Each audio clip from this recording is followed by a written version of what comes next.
Assalamualaikum warahmatullahi wabarakatuh. Kembali lagi di Ruang Akuntan Channel. Di video kali ini kita akan membahas tentang transaksi entitas induk dan entitas anak berkenaan dengan persediaan. Sehingga di sini ada transaksi antara parent dan subsidiary, namun yang berkaitannya itu terkait dengan persediaan.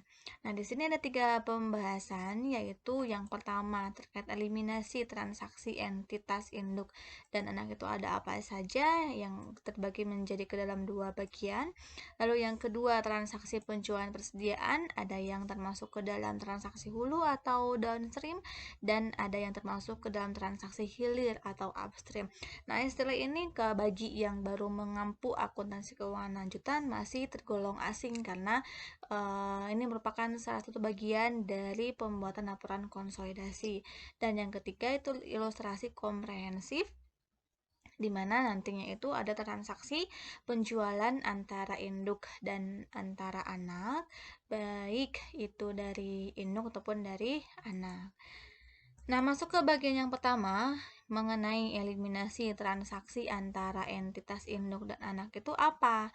Nah, di sini selogikanya, di sini kita akan membahas tentang transaksi. Bagaimana sih kita memperlakukan suatu peristiwa di mana terjadinya itu ketika antara parent yang menjual barang ke anak atau anak yang menjual barang ke induk.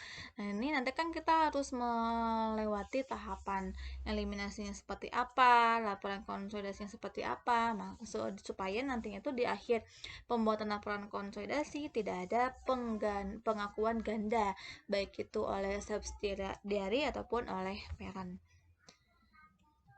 Nah, di sini seperti yang tadi sudah dibahas, masih terkait dengan laporan konsolidasi yang melibatkan parent dan subsidiary. Di sini ada 3 pihak. Yang pertama ada parent, yang kedua ada subsidiary A dan subsidiary B, di mana masing-masing tetap menjalankan operasinya sendiri, namun di akhir periode mereka akan tetap memberikan laporan keuangannya ke si parent.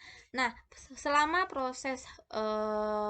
selama tahun berjalan antara parent dan subsidiary itu ada kalanya mereka melaksanakan transaksi jual beli, baik itu dari parent ke subsidiary ataupun dari subsidiary ke parent. Nah, jika proses transaksinya antara dari subsidiary ke parent, berarti kan itu transaksinya hilir ya, dari bawah ke atas.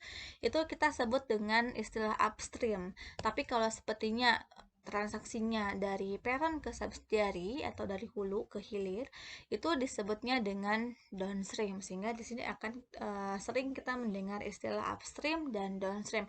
Up itu ke atas dan down itu ke bawah.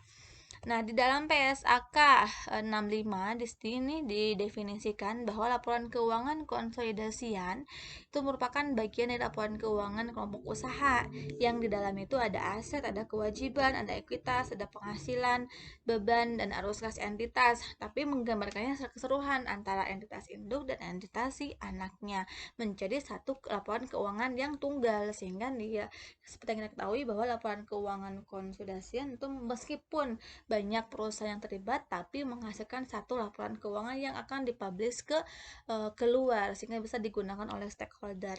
Nah, di dalam PSAK 65 juga dikatakan bahwa salah satu prosedur dalam menyusun laporan keuangan konsolidasi itu adalah mengeliminasi secara penuh baik itu aset, kewajiban, ekuitas, penghasilan, beban, dan arus kas dalam kelompok usaha, sehingga nanti pada saat transaksi setelah di akhir periode itu nanti ada proses eliminasi antara induk dan anak yang melibatkan transaksi jual beli persediaan yang akan kita bahas nanti.